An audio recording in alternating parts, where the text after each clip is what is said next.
Hi, I'm your host, Rick Sessinghouse, and excited to launch Flow Golf Podcast. Each episode, we will share stories, interview experts, and share cutting-edge strategies for peak performance. Here's my co-host, Hallam Morgan, to explain more about Flow Code Golf.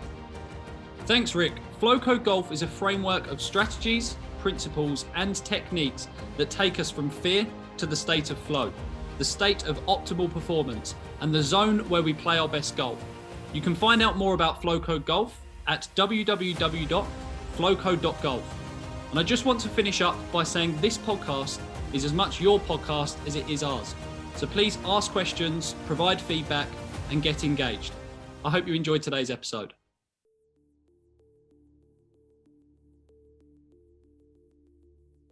Welcome back to the Flow Golf Podcast. I am super excited to be here with David Orr, the founder of Flatstick Academy, one of the most well-respected putting coaches in the world, and I know a huge believer in the importance of the mental side of the game. So David, before we kick things off, could you just share a little bit about your background, your story, and ultimately how you arrived at where you are today? Yeah, so I've been teaching golf for 35 years, I think.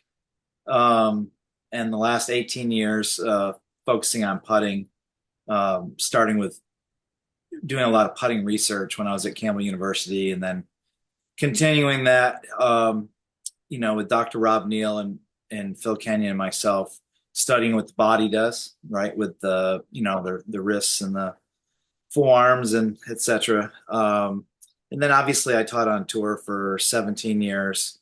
I probably wouldn't be here without Justin Rose when he won the US Open. So it was cool being part of that team on and off from 2012 to 2022 in different capacities. I wasn't always the putting coach. Obviously Phil Kenyon is the putting coach now, but yeah, I've been very fortunate to have great players. I've been very fortunate to be around great putters because I am not a great putter myself, but I have taken the principles that I've learned and gone from a really bad putter on the mini tours to a good putter. And the difference I see between the great putters and myself is the mental skills, right? I just did not have, I knew what to think and I knew what to do, but I could not regulate my emotions. So in other words, shooting, -3 on the front nine. And then sure enough, there was always going to be that hole. It almost was like a pattern. There was a hole, there was a blow up hole that would always, and I'm talking big numbers too. I'm not talking like a triple. I'm talking big numbers. So it was always like, my big joke was I could play 16 or 17 out of the 18 holes well. And then I always had a hole or two that was like a complete blow up. And as we've shared that, now I understand that my bipolar disorder had a lot to do with my ability to regulate emotion, right? So now thank you for our viewers. I'm now medicated and I've learned what it feels like to be able to regulate. So that's pretty, so going into, this is why I'm saying how important the mental skills. I had to go basically to hell and back with this thing to figure out that the difference was in my mind, in my brain, if that makes sense. And that is the key difference. You know what I mean? You can know what to do and you can do it. But if you don't have the mental skills and the emotional intelligence to be able to go, okay, this is starting to happen again. And then what are the tools to kind of detour that instead of going into a full crash? So I met Dr. Rick Sessinghouse out on the tour.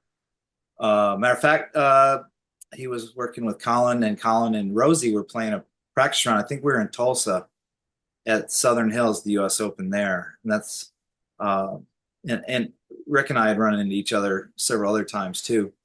And I just really admire his work because, we hear a lot about the mental game and thinking positive and doing your routine. And like, to me, those aren't the skills. Those aren't the skills. Just doing your routine is like, some people treat their routine like it's a chore, right? If we started the process and routine with resetting behind the ball, and that's what all my good putters do. The word reset means to start over. okay, well, what are we starting over? Well, we're starting over not just the routine, but our mental processes, right? So once I reset, three key questions that my students I usually ask in a lesson is how long's the putt, what's the slope, and what's the break? So distance, slope, and break, just to see how situationally aware they are, right? So we're resetting, we're asking three key questions just to become situationally aware, right? So, okay, we got 33 feet uphill right to left, breaking 5 feet. That way they're not tricked into going, well, I didn't know it was uphill, but they're aware of it, right? So then the visualization skills of what does a good putt look like? Some players see this as a picture, like maybe a curve or a straight line or a spot. Or other players see it in motion, kind of like a movie, like the ball's actually, they can see it almost in time. So, visualizing what a good putt looks like. And then for me, I like to do the practice strokes from behind the ball, but not facing the hole, but turned sideways, like I'm looking down. So now I can, back behind the ball, I can work on my one thing in address or my one thing in the stroke. What does a good stroke feel like? So we transition from what does a good putt look like visually? What does a good stroke feel like? What am I working on? I go into my feel library and okay, what's that feel I'm looking for? And then once I have the feel, then I trust that by the time I walk up to the ball, that feel is in my short-term memory. Like it's going to last at least, hopefully that feel is in there for at least 15 to 20 seconds, they say. I think it disappears faster than that, depending on your state. That makes sense. And then, executing then mentally connecting to the target. Interesting thing here. So if you look at Charlie Hall, she looks several times, not like she's staring it down. It's more like she's just, okay, there's the hole. Okay, there's the hole. There's the hole. Now I'm mentally connected to the target externally, right? And then connecting that to this stroke, right?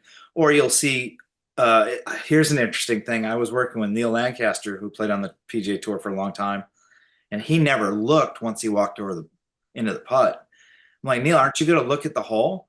He goes, I don't need to. I know where it is. So it's like you can have a visual mental connection, For sure. Yeah. but you could also have a spatial awareness connection. Absolutely. Or both. So that was, yeah.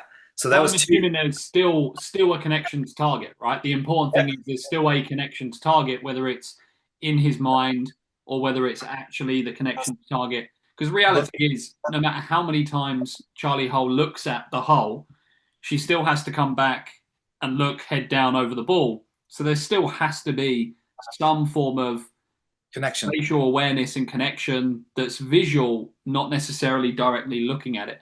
So Yeah. I think that's an incredibly powerful skill, and that's something that golfers have to develop more so than any other athlete, because almost every other sport, you're looking at your target all the time, right? Focus is Well, on. this is why. Yeah, this. Sorry about that. Yeah, so this is if there was a secret to putting, if there was, establishing that mental connection, whether it's visual or spatial, right? Just before you pull the putter back, like that, if there was a secret, that would be it. That makes sense. And what's interesting is some players see it visually, some people feel it spatially, and some people it's a combination of both. But it's kind of like having a Wi-Fi connection, right? So in your brain is the router, right, and then it's like your brain has this loop between the brain, the hole, the ball, the brain. Okay, that was what I call a reverse loop. And then the other players is from the brain to the ball, from the ball to the hole, back to their brain, back to the ball, back to the hole. So there's like, it's like this triangle, but I call it a Wi-Fi connection. And with my students, we talk about 1 bar is I just know where the hole is. 2 bars is I know where the hole is, and I can visually see it or spatially feel it. Okay. And then the third bar is I can connect my stroke to that. Does that make Love that. sense? Like Love with a Wi-Fi, we have a connection, but we also have different signal strengths. Yep. That makes sense. And this is where I think where we were talking about mental state, like when I'm in the right mental state, I get 3 bars for free. Yep. You know what I'm saying? So, Absolutely. and No, I then, love that. yeah, so then we make a stroke. And then what I've trained is in the post putt routine is immediately what did I see and what did I feel before it's a result. So before there's an outcome or result, there's instant feedback of I pulled it a little or hit it a little too hard. The ball went in, but process wise, even though the outcome is the ball went in, process wise, I pulled it. Does that make Absolutely. sense? No, You know, 100%. so I try to train my players to have more value on the process than the outcome, which is really hard. Absolutely. Absolutely is. Very hard. Yeah, it's a way of training your response as soon as you hit it. Okay, you turn and look, and then also what did I experience? What did I feel? Because I want to store. If it was say it was a great stroke and I lipped it out. Okay, I actually want to store in my feel library that stroke. I want to store that like it's a book that goes into a library, so that in the future I can go in and check that feel out again for a future putt or so. That makes sense. So it's like learning to place more value on the process than the outcome, which is really kind of a hard sell to adults. Juniors, it's a little bit easier sell. And then we do watch the outcome, and we need to be able to recognize and maybe even recall, okay, did I feel my eyes? Did I feel that little pull, or did I feel that little block? Like, be able to recall what that book or feel was about, and then try to keep. This is what I like with Dr. Rick is the emotional response. We're all going to have an emotional response, but what's the duration of it? How long does it last? What's the intensity of it? Right. And then what's funny is I allow no fist pumps on the practice green. Like, how people, they fist pump if they make something on the practice green. It's like, dude, it's your workplace. I mean, you're working. If you want to get emotional, fist pump on the 18th green. And that's maybe where I might be wrong, but I think I like to see people more like an ocean liner throughout the 18 holes, and then after you sunk the last putt on the 18th hole, let it all out if you want to. That's fine with me. Like, cry if you want to. Yeah, look, I think it's difficult, right? Because everyone's so unique, and we believe that at Flow Code that everyone's unique in that they have different golf swings. I'm sure different putting strokes, different personalities, different preferences, and we also believe that everyone has their own unique code for flow, which is where Flow Code comes from, right? So the big thing that we always reinforce as it relates to emotional control is that actually the duration is more important than the intensity, because. And I always give a simple example. If I had a glass of water here and I held the glass of water up and I said, David, how heavy is the glass of water? You might guess something like, I don't know, 500 grams or 8 ounces or whatever number you put out. And if I then hold that glass of water out with a straight arm and I hold it for 30 seconds with a straight arm, and then I ask you, how heavy is this glass of water? You're going to say, probably feels heavier. And if I hold on to that for now 30 minutes, how heavy is that glass of water? You're going to say it's even heavier. You're now probably paralyzed, like your arm's aching and you're in a lot of pain. And the point is that the weight of the glass of water didn't change, but how heavy it was increased significantly based upon how long I held on to it.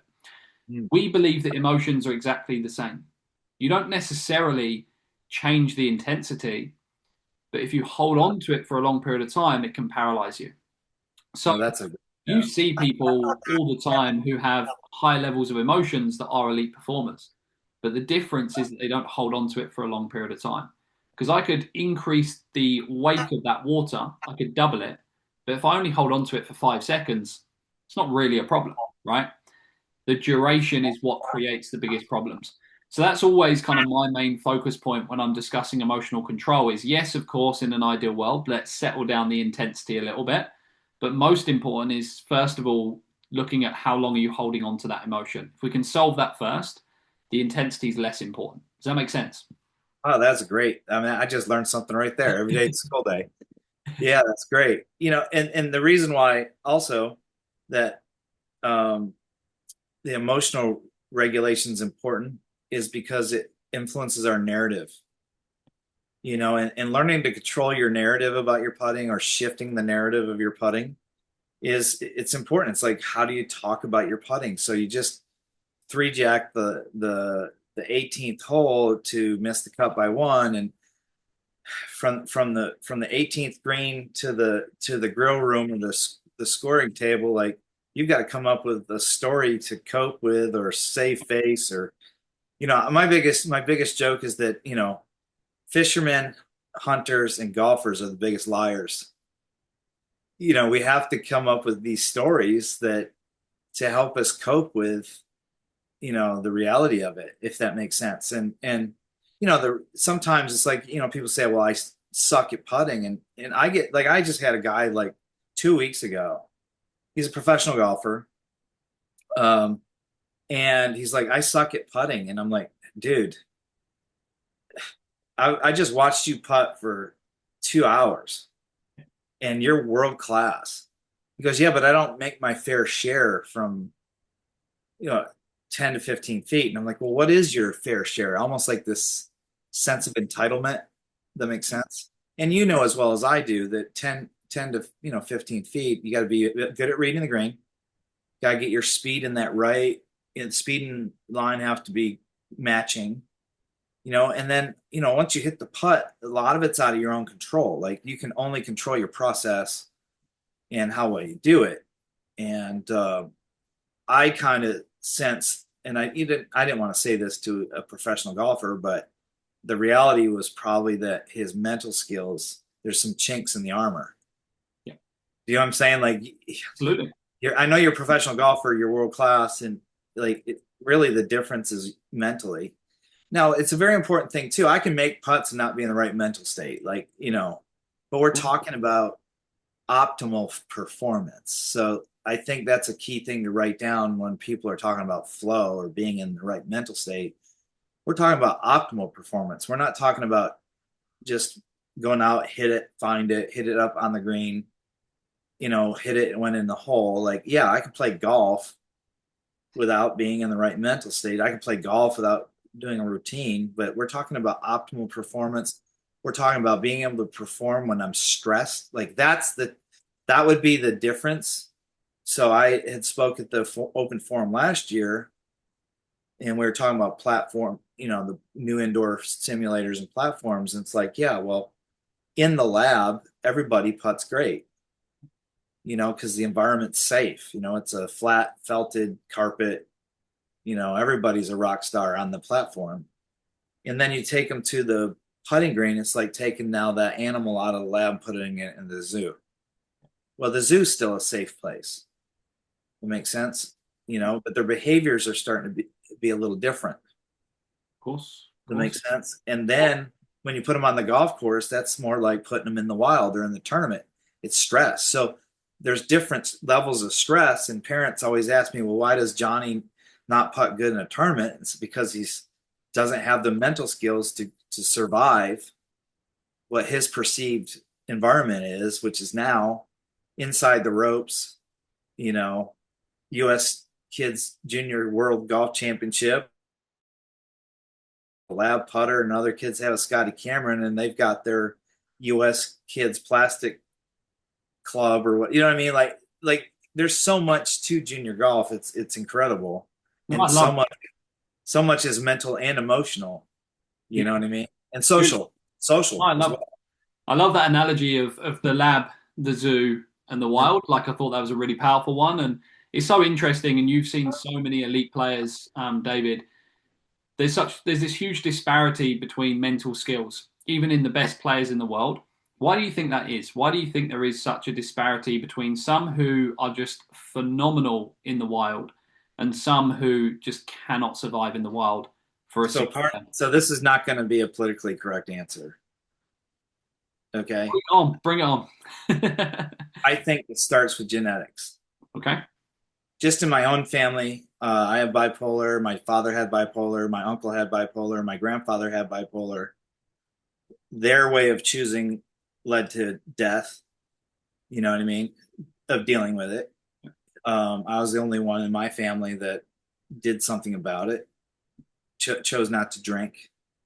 You know what I mean? Chose to change my choices, if that makes sense. So I think some people are genetically just mentally more predisposed to being in stressful environments, and then also the training. So like, you know, one of the most things I'm most proud about is, say we have this junior golf tournament on the practice putting green, and there's 70 kids. I've had parents come up to me and say, "We know the 3 or 4 kids that you work with." And I'm like, "How do you know that?" It's because they always run their process. They always reset behind the ball. They always, every putt they hit, they go into learning mode. And what's interesting is my best putters, they treat the mental skills as an integrated part of their putting. It's not like something that's separate that I'll do later and I'll work on that with my mental coach. It's no, every rep that I hit. I have a college player at Clemson who I love it. I love it. I mean, I told him, I said, on a scale of 1 to 10, you're a 9.8 when it comes to like the mental skills, right? But he doesn't treat it separate. He doesn't treat it as something I'll get to later. So that's probably, I've been very fortunate in my career. U.S. Open winner, obviously, U.S. Mid Amateur winner, 2 U.S. Amateur winners, obviously 3 Ryder Cups, 3 Solheim Cuppers. You would think that that's the most proud I would be. Well, the most proud is when the parents come and see my junior golfers, they can pick out my junior golfers. Love that. So I think that, but it's funny, junior golfers are more receptive to the integration of mental skills and work than adults. Adults, they don't want to hear that. They want a tip for them to putt better today. Quick fix. Yep. Quick fix. Just give me a tip. You know what I mean? Like, but it's, if I had to go back and have a conversation with a younger version of myself, I would have said, listen, genetically, you're behind the 8 ball. Yep.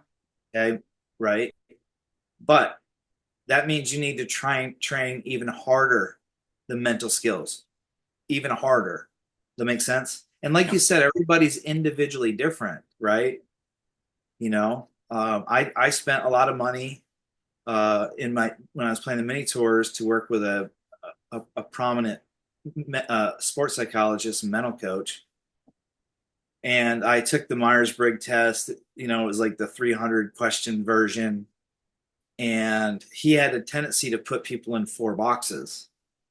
And based on my answers, he's like, you're kind of like all over the place in the boxes. You're not just like he used to have like, he called it driver, craftsman, analyzer, and performer.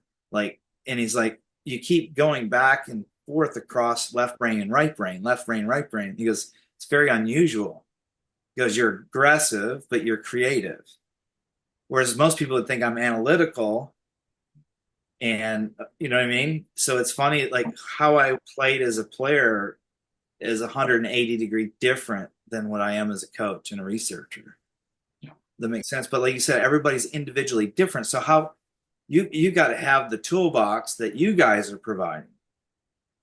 You got to have the toolbox to be able to work with different types of personalities, different types of emotional intelligence, different types of, players. Like for me, my routine, it's not a routine, it's a ritual.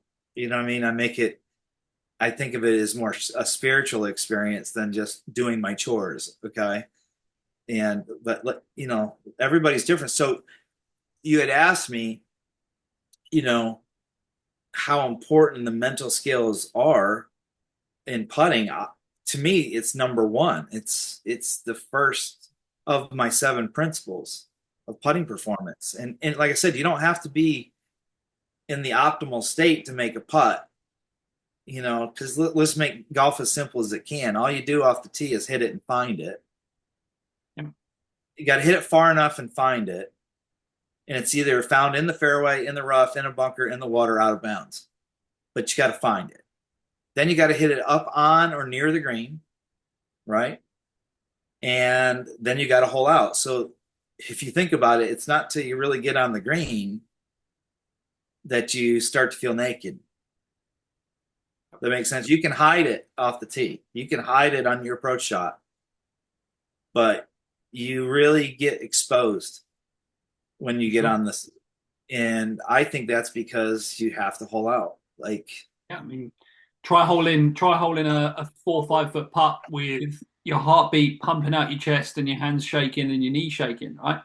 It's probably the only part of the game, aside from short game and chipping, but it's the only part of the game that really highlights whether you are in a good mental state or not.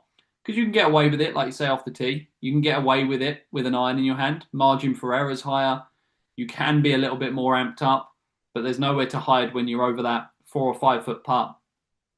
And how about being over that 4 or 5 foot putt, worrying about what you look like, worrying about what somebody's going to say, worrying about, being like super self-conscious. Like that's my biggest hurdle. Like if I could get over being so self-conscious, like I think my putting would, I'm never going to be, I'm not destined for greatness. Okay. I get that. Okay. But to go from good to, very good, like that's the hurdle. The hurdle isn't a better stroke. I mean, I hit 18,000 putts on Vertex last year, and I could get my face numbers like in the low to mid 90s. You know what I mean? Like it's stupid how good I physically stroke the putter, but it's the little fear, the little trauma that we're dealing with.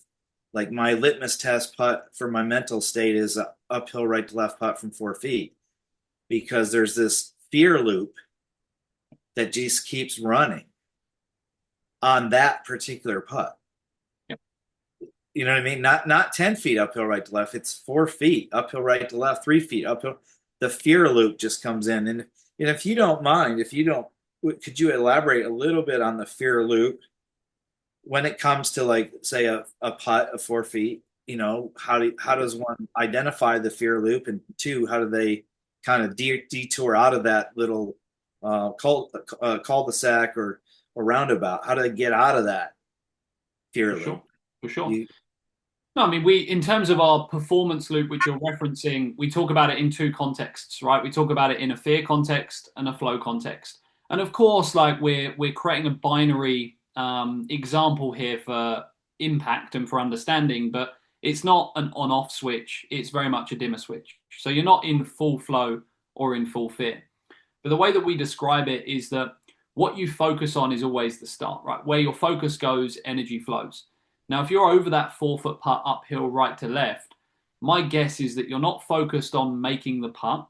You're focused on not missing the putt, right? Most likely. And when you're focused on not missing the putt, what thought pops into your head in that moment? The thought that pops into your head is don't miss it, right? Don't screw it up. Don't embarrass yourself. Don't mess this up. All these things, they start with the word don't at the beginning. And when you start your thoughts and your perception with the word don't at the beginning, does that make us excited? Does that make us confident and calm? Of course not, right? We start to experience emotions that make us anxious, nervous, stressed. And when we experience those emotions, what does that do to your heart rate? Increases. What does it do to grip pressure? It tightens. What does that do to your tempo? Usually gets fast. Some people, it might even slow down completely, but usually would speed up. Yeah, you get out of rhythm and time. Get out of normal. Absolutely. And then when those things happen, you're no longer producing the same putting stroke you were in the lab, right? You're no longer producing the same putting stroke that you were when you're on the putting green and just hitting some putts and working on your technique. So when you produce a different putting stroke, Of course, the outcome is different and you miss the putt. That's kind of the fear experience, right? That most people go through time and time and time again. On the flip side, the flow experience would be that you're focused on what's relevant in the present moment, and that would be on making the putt. For example, it might be your start line. You might pick a specific point that you're going to roll that ball over, and your focus is solely on that point that you're going to roll the ball over. And if your focus is on exactly what you need to do in order to make the putt, what thought is more likely to pop into your head? Probably something along the lines of, you've got this, let's go. And when that thought pops into your head, what emotions do you experience then? You're probably going to be more confident, you're more engaged, you're most likely more calm. And when we experience those emotions, heart rate lowers, grip pressure becomes more loose, releases, and our tempo becomes more smooth. And when those things happen, we access our best putting stroke on a more regular basis, we hit better putts, and we make more putts. And that's the goal that we're looking to achieve. So really, it all starts with where our focus is, right? We have to be conscious of where is our focus in that moment as we're over the putt. And that's why I loved what you said earlier, David, in terms of what does a good putt feel like? What does a good putt look like? Because in that moment, we're intentionally thinking about a good putt, right? We're intentionally thinking about making the putt. We're not thinking about just not making a bad putt.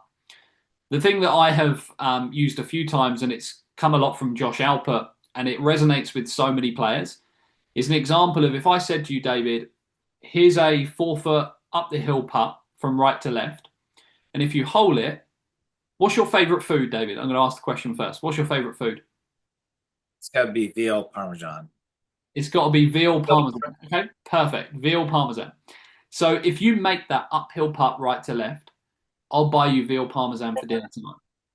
Yeah, there you go. In that moment, are you excited about winning veal parmesan for dinner, or are you worried about not getting veal parmesan for dinner? Yeah, exactly. You're excited, right?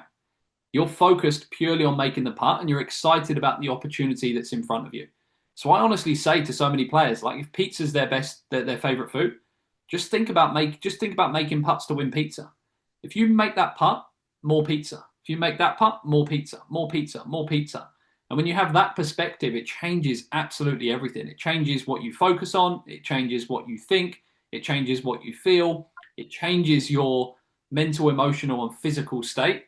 And therefore, you're able to access your capabilities from a putting perspective, make better strokes, and hold more putts. That's as simple as it gets, basically. Yeah. So the key word, though, that you used several times was access. So another mental coach on the PGA Tour, Paul Doolin, gave me an illustration that all your skills that you have are like in a bank vault, and your mental state is the keys or the code to that vault. I love that. I love that. You know what I'm saying? So like if you imagine, okay, my putting skills are in this bank vault. Now, if somebody yells, fire or yells, robber, now if you're not prepared to like go to the vault and unlock the vault, you can't get in there. And what's funny is, I mean, many of our viewers have played high level golf, is like weird stuff happens to your body. Like I've looked down at a tournament with the club face is like closed and my grip is like super strong. And it's like, I've never felt that in my life ever. And all of a sudden it's happening at a golf tournament, you know what I mean? Or you start shanking, or, what's funny is you start doing weird things, things that are not normal, if that makes sense. Right. That's how powerful the mind and the brain are. And, you start doing things that are just not like, that wouldn't happen in a stress-less environment. You know what I mean? A stress-free environment. Sure. But I think the important thing is to accept that probably will happen, right? At some point. If we go down the path of trying to avoid that entirely and go down a path of never experiencing strange things on the golf course that throw us off, we're never going to achieve it. The reality is you will have moments when heart rate spikes, or you do start shanking it and you have a bit of a moment of panic. But the question and most important thing is, do you know how to navigate it? Do you know what to do in that moment? And most people have no idea whatsoever. They have You got no to have some, idea what yeah. to do when shit hits the fan, right? And it's that creates all the problems and the spiral. So if we can actually start to put ourselves intentionally into stressful environments and then figure out which combination of techniques and processes enable us to navigate that experience, that gives us so much confidence because now we don't fear being a bit anxious. We don't fear that shank or that moment of overwhelm because we know we can get through it, right? That's the most important thing in my opinion. Not trying to avoid it altogether, accepting it will happen, but then having the skills and the tools in order to navigate it. That's the key. And what's interesting is this is another situation. I can be doing my entire process correctly, but sometimes there's like a hijack that takes place either just before the takeaway or during the stroke. Like when it happens during the stroke, a thought or a feel, but there's a hijack to that process.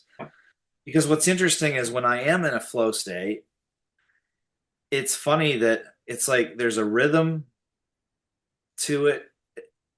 To the time feels like it slows down, it distorts, but there's still a good rhythm to everything. Even my backswing, the transition, even to the finish, even when I go to take the ball out of the hole, even when I walk from the hole to the next tee, there's like this continual rhythm that you're in when you're in the right mental state. That makes sense. For sure.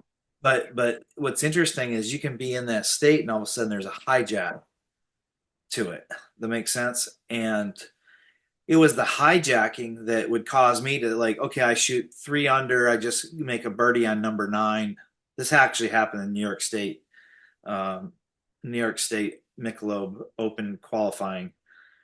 I was in college, college player, and I just shot 3 under on the front, just made a 3 on hole 9, hit it down the middle of the fairway on 10. It was a really long par 4, bounces, hits the sprinkler head, goes in the woods. Well, long story short, make a 14 on the hole. Okay, so I just went from a 3 to a 14. And then the next hole, it was a 206-yard par 3. I hit it to 2 feet, made birdie.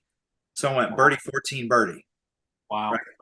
But things like that was normal for me. It wasn't always a 14. Sometimes it was at 8. Sometimes it was a 9. But you go from being where you're going to make the cut, maybe even be a few shots out of contention, to boom. I mean, it happened to me in my very first professional event on the Ben Hogan Tour, which is now, I guess, the Corn Ferry. Yeah.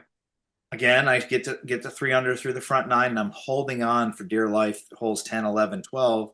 On hole 14, I make an 8, a snowman, Craig Stadler style, where I hit it off my knee and under a tree. But I make an 8, and then I follow it up with a birdie again. So it's funny, like my bounce back was really good, but the problem is the total destruction. And That's a good point. That's a good point because what we always talk about, and I think what you experienced there is that you did have the ability to bounce back. You did have the ability to correct and come back and get yourself into a better mental state in order to now perform. But the reality is that it just took too long, right? So okay, the only that's gap yeah. between where you were and where you wanted to be was skill development because you had an element of the skill. It just wasn't developed enough in order to speed that process up. The statement that I always make, and you look at the best athletes in the world, a lot of people that look up to them believe they're perfect, right? Believe they make no mistakes, believe that they never fall off the tracks. That's not true. The difference between the best and the rest is that they all fall off the tracks, but they get back on quicker than anyone else. So let's get back to the water. It's back to holding the water. How long you holding the water? Exactly the same thing. So the question then would have been for you is, how do we start to work on changing your ability to reset from one hole, which is what it took you, to one single shot?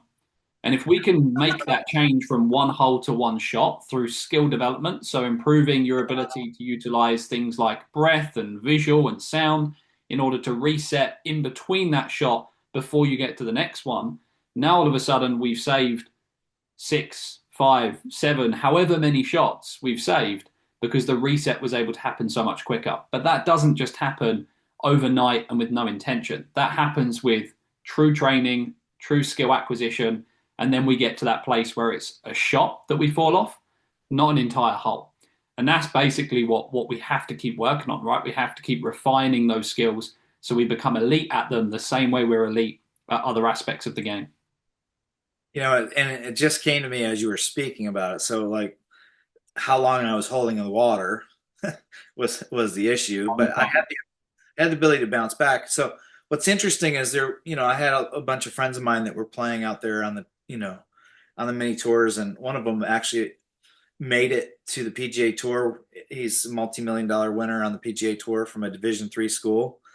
Wow. And he was amazing mentally. Like he figured his mental skills out early, right? He figured out, he learned his mental skills. That makes sense. And he did this by playing the mini tours. He moved to Florida, played the mini tours, and was tested week in, week out. And that was one of the things too, is instead of playing the mini tours every week and learning and being tested, learning how to do that, I went the wrong direction. I went to, okay, let's perfect my golf swing. Yeah. So I get into the golfing machine and I learn from Mr. Mac O'Grady, the Morad stuff, and I try to perfect my swing so I don't make as many errors. But the problem is the errors I was making weren't just golf swing errors. They were mental, emotional errors that were hijacking my golf swing. Absolutely. Absolutely. Yeah. What was the root cause of the error, right? The first error could have been golf swing, but then every subsequent error was most likely mental, right? So when you're looking at where do I put my focus and attention and how do I get the biggest win was not in swing, but it was in mental. And I think that's the case for so many people, Yeah. Watching this guy that had gone from D3 and made it through the mini tours and got onto the Ben Hogan tour, Korn Ferry tour, and then onto the PGA tour. He just always was mentally more stable. Now it's funny, I go look at his parents, and his father was just like ocean liner. You know what I mean? Like, you know what I mean? But that was the difference. Like, yeah, okay, you can hit it as almost as good as this guy. You can do certain things better, but the things that he did better were mentally better, so that he wouldn't be hijacked, or could, like you said, dump the glass of water on one shot, like get rid of the glass of water and just, so it never really had big numbers on the scorecard. And that's an interesting thing is, when I work with my good players, it's always like, okay, we need 5 or 6 birdies. Okay. Right. So really we just need 30 putts. Okay. Or maybe, but you need to make 5 or 6 birdies. So if you have a bad day and you have, say, a double and then 3 bogeys, you shoot even or 1 under, which in today's day and age is not going to sniff it. A pair of 71s is not going to make the cut. Not anymore, right? But back in my day, you'd make the cut. That tells you how old I am. But it's like when I talk with these parents and these junior golfers, they're like, well, they don't understand, like, when does this training start? Do we wait till we get to the tour to learn to do this? Do we wait till we get to college to start doing this, or do we do it now? And then the people that are really smart, the ones with a high IQ, they start doing it now.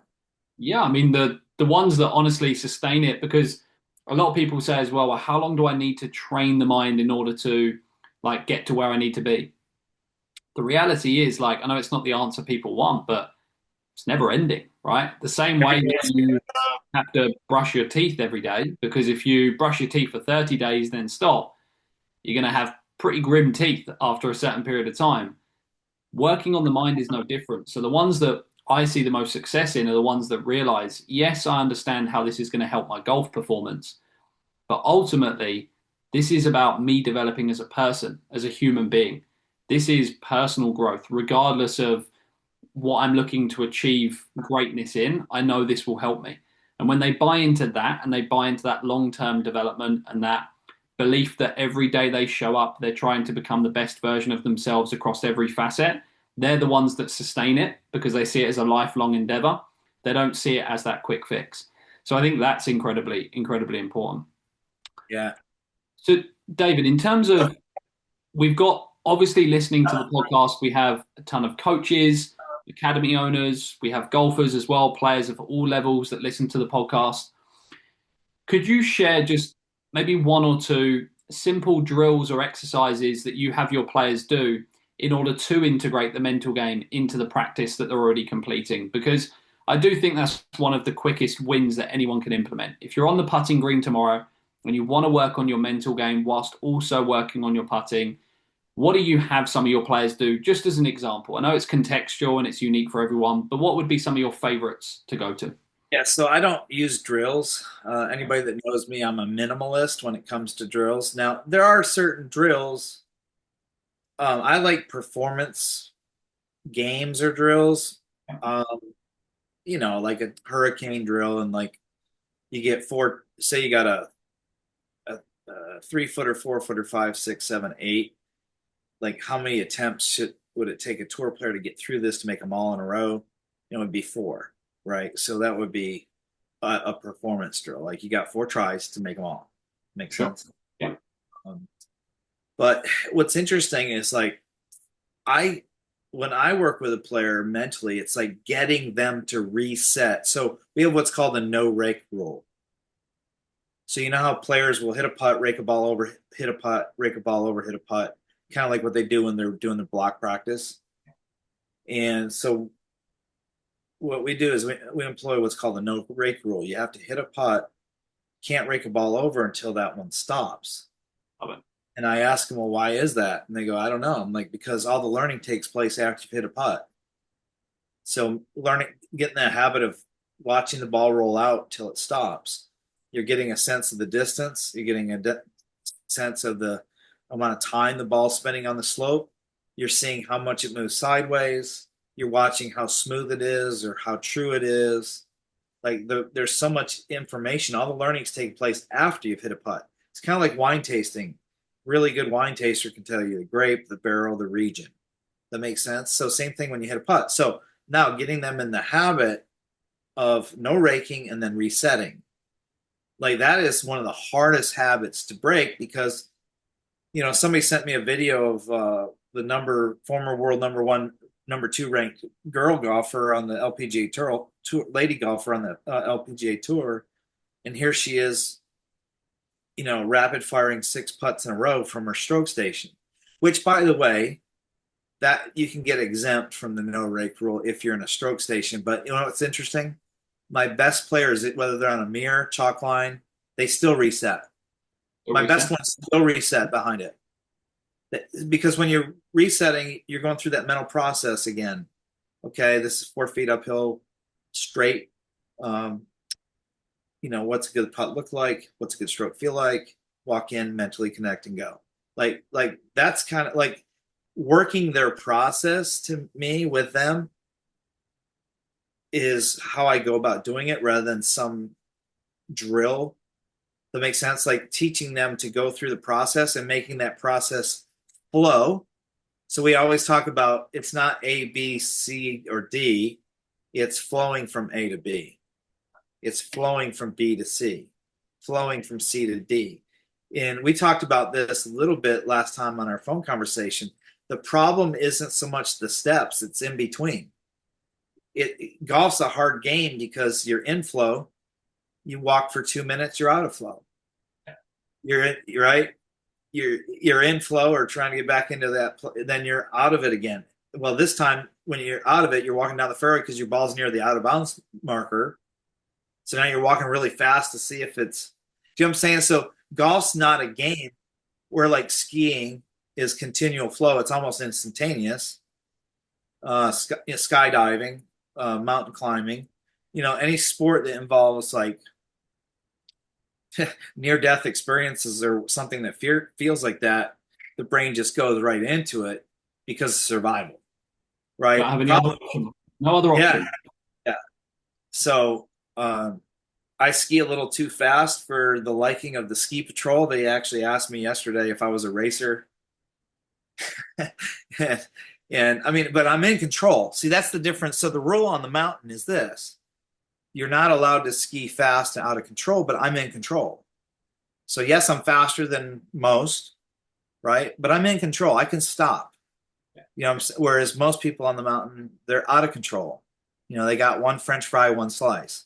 You But know what I mean? that's an important kind of connection back to our mental state and our flow state as well. Is are we in control or are we out of control? Because so many players, they get into those situations and they're totally out of control. They don't know what they're doing. They don't have a plan. They don't have a strategy. They get flustered. They get overwhelmed, and it creates the spiral that you mentioned that turns into a 14 or a 10 or whatever it is on the hole. The ones that are most successful, yes, they can be frustrated. They can be emotional. They can be whatever and experience those things, experience the anxiety, experience so they can go fast, like you're saying. They can go fast. But are they in control? Do they have a plan? Do they have a strategy? Do they know deep inside themselves that they can navigate this experience? And if they do, and they are able to, it kind of becomes irrelevant that they experienced some anxiety or some frustration because they're able to reset it so quickly. So I love that example. I think it's incredibly powerful. Well, it's funny too that if I continue the story, the ski patroller says, "Well, why do you have a race helmet on? Why do you have race skis?" You know what I mean? Well, I'm like, okay, well, I used to race. Okay, I used to race um, adult race league and you know recreational racing, right? But I'm in control. So it's funny because I'm really good friends with the head of this ski patrol, and I had called her. She goes, "Yeah, I already heard from Elise that you were going a little too fast." But it's funny. Let's talk about this. Mentally, when you're in your perception of time slows down, right? So I may have looked out of control or fast, not out of control, but fast to the ski patroller. But to me, it was not fast No, at all. yeah, Not at all. absolutely. Your I'm perception was Yeah, I mean, totally. I was guessing I'm going between 35 and 45 miles per hour, which when you get used to going that fast is not really that fast. Like if there is any skiers on this podcast listening, they'll know that that's fast, but not that fast. You know what I mean? And I was skiing with an Olympic skier, former Olympian. She's been in 2 Olympics. We were skiing, um, and I mean, she's ripping it. She's used to going 60, even in downhill race, even higher than that. So her perception of fast is not fast because our time is distorted when we're mentally in that right place. Same thing with the golf swing. I can remember that my golf swing from address to top to finish when I'm swinging well mentally feels like slow motion, right? But then you film it and you go, well, that's full Oh, speed. slow motion. Yeah, Yeah, that's full tilt, right? And absolutely. I had bought into the the sales job that if my golf swing had minimal compensations, I'd have maximum time. That makes sense. So if I made my golf swing, that's sometimes it feels that way when you have minimal compensations. You got tons of time to but that's also a mental state. It's not just a physical, technical thing. It's purely being in the present moment, right? When you're locked into the present moment, the present moment solely, you're not spending any time in the past or in the future. You're purely in the present. Time does slow down. Time does distort. But we struggle so much this day and age to be in the present moment because every day we're being trained for distraction that drags us out of the present and takes us into the future or into the past. Whether it's our mobile phones, whether it's the news, whether it's any of those things, our attention is literally one of the most valuable resources in the world right now, right? Everyone's competing for our attention. Well, if they're competing for our attention, we're not in the present moment, right? Because they're pulling our attention somewhere else, not to where our feet are, not to this moment in time that we have right now. So it's an incredibly important but difficult skill to develop. And the problem is, if we don't train that skill of being able to be in the present moment, focused on what's relevant, just our natural environment, the world we live in, it will train us for distraction, not for focus in the present moment. So we have to kind of accept that that's the world we live in. It's reality. But we have to then make sure that we at least counterbalance it.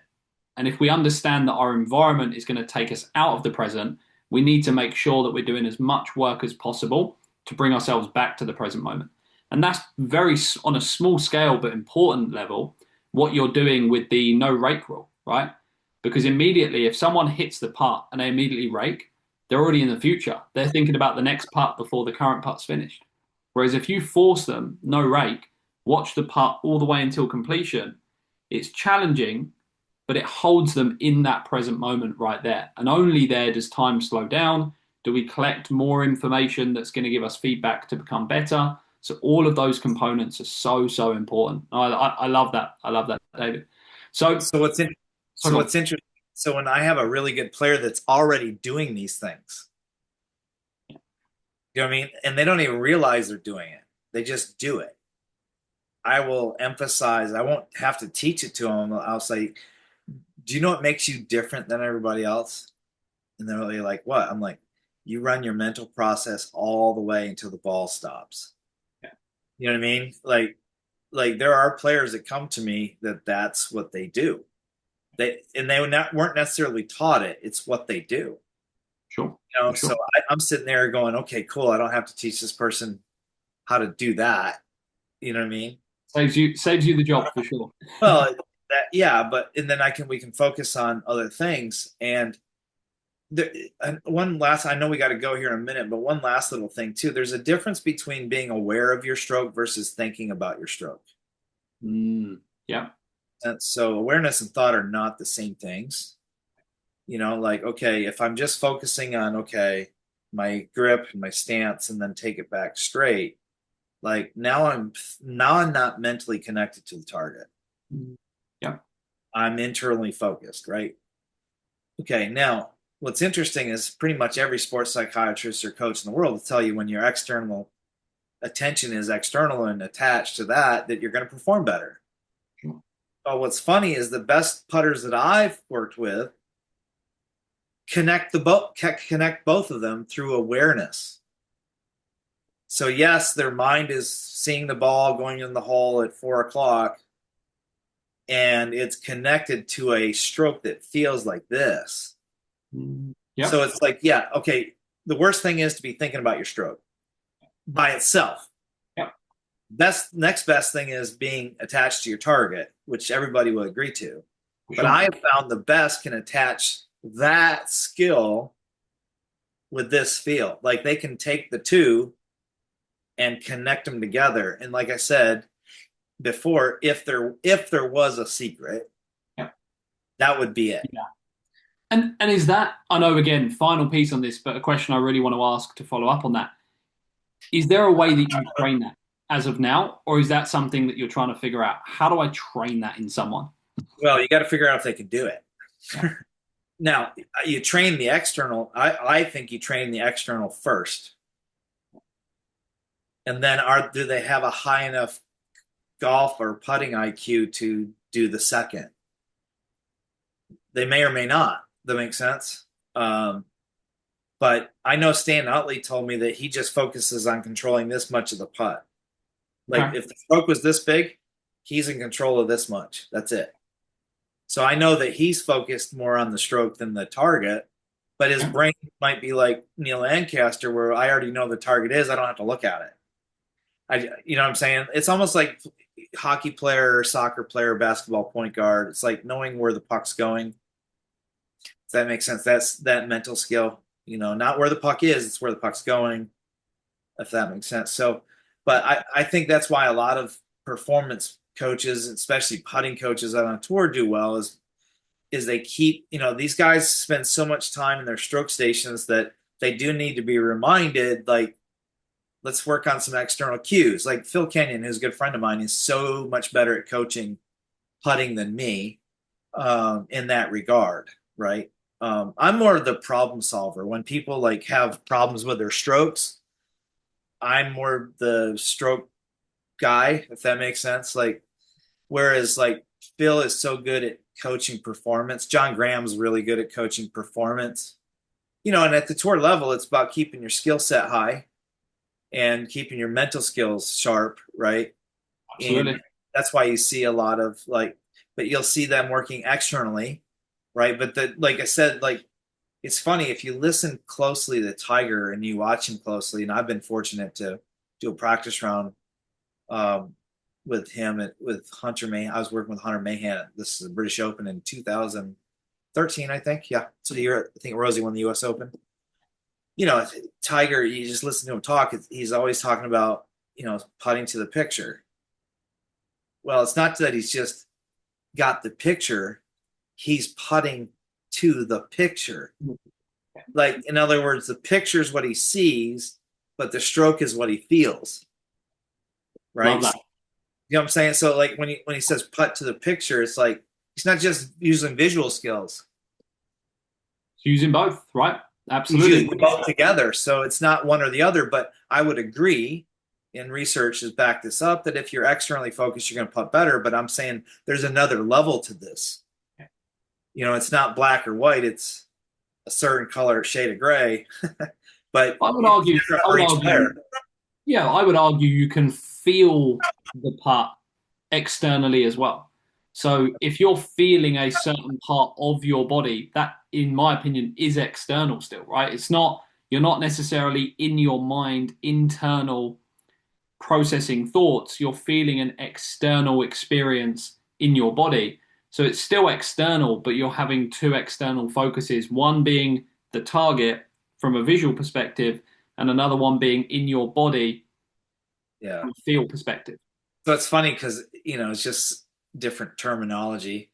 I call that proximal. So you got external, proximal, and internal. Yeah. So when you feel the putter, it's proximal, or you feel your hand, like the putter in your hands, right? So so it's like you're saying, you can be external. Sure. Right? You can be external with the body or the putter or the club, right? But do you have this internal dialogue to the point where this is like you're shut out of the vault? Do you know what I'm saying? Like you're putting in what's called blackout. Like, there's no worse place to be than to hit a putt and have downstroke blackout. Absolutely. Like, it's that brief moment where you lost the Wi-Fi connection, right? It's like an EMP just cut off your grid. You know what I mean? Absolutely. Yeah, that's the worst place to be. I see that too. Sometimes a player will hit a putt like 10 foot past. And they'll say, "Oh, I got a speed problem." I'm like, "No, that was a mental error." That was a mental error. They look at me like, "What?" Like, "No, that was a mental error." Look at all the putts you've hit before have been 2 foot, 3 foot at the hole, right? And then you have this one blip. Like, that's not a speed error. That is a mental error that caused a bad speed. And that's one of the most important things to help these players from a coaching lens, is to teach them how to reflect and assess what just happened in a shot, right? For them to look and say, okay, we always say the first question we want people to ask is, was that a mental error? Because if we ask, was that a mental error first, we can then second ask, was it technical? If we ask, was it mental? And the answer is no, we felt confident, committed, calm, focused. Now we can move to, was it technical? But if we go, was it technical first, we're always, if it was a poor shot, going to say yes. So we need to ask, was it mental first? Then we can move to technical. So, no, I love that. I love that, David. Look, I think I'm going to let you shoot. It's been a wonderful episode. I've absolutely thoroughly enjoyed the conversation, and I'm sure the listeners have as well. So, David, thank you so much for your time. Where would be best for people to learn a bit more about what you're up to, whether it's with Flatstick, whether it's just with your own putting, coaching? Where would be the best place for people to find a bit more about David Orr? Yeah, so they can just go on my website, www.flatstickacademy.com. My contact information is there, my email and my phone number. So I'm a little bit old school. I do best with phone calls best. So thanks for having me. It's always a pleasure. And you guys keep up the good work. We need you guys. Our industry needs somebody to lead in the mental skills, and you guys are doing a great job. So Appreciate that. Okay. No, thank you as well. Thank you for taking the time, and super excited to keep our collaboration going. And keep learning from the great work that you're doing with applying the mental game to putting. So thank you again, David, and all the best. Thank you. All right. Bye-bye.